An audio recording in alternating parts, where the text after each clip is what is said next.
Hello viewers, আসসালামু আলাইকুম। আজ আমরা আপনাদের বানানা মিল্কশেক তৈরি করে দেখাবো।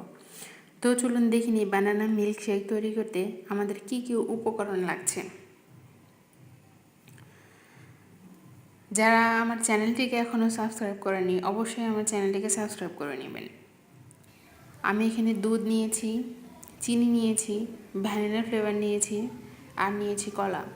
এই বানানা মিল্কশেক থেকে আমরা প্রোটিন, ফাইবার, ক্যালসিয়াম, ভিটামিন এবং মিনারেল পাই, যেটি আমাদের বিশেষ করে বাচ্চাদের জন্য খুবই উপকারী। আমি এখানে ছোট সাইজের 3টি কলা নিয়েছি। কলাগুলোকে ছিলে মাঝখান থেকে ভেঙে নিব। আপনারা চাইলে এই কলাগুলোকে ছোট ছোট করে কেটেও নিতে পারেন।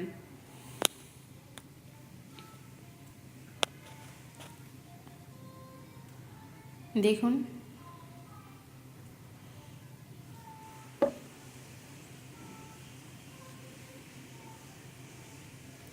আর এখানে আমি 1 টেবিল চামচ পরিমাণ চিনি ব্যবহার করেছি।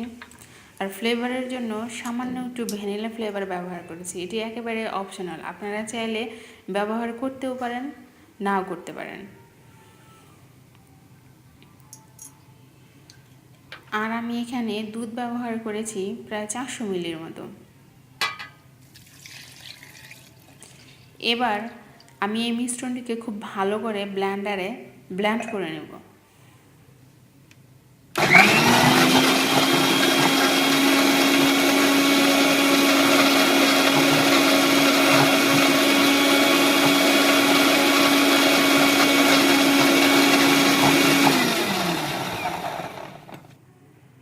দেখুন, তৈরি হয়ে গিয়েছে আমার বানানা মিল্কশেক। এবার আমি এটিকে পরিবেশন পাত্রে সুন্দর করে সাজিয়ে পরিবেশন করব। আমার এই ভিডিওটি যদি আপনাদের ভালো লেগে থাকে তাহলে অবশ্যই আমার চ্যানেলটিকে সাবস্ক্রাইব করবেন, লাইক দিবেন, কমেন্টস করবেন এবং শেয়ার করবেন। ধন্যবাদ।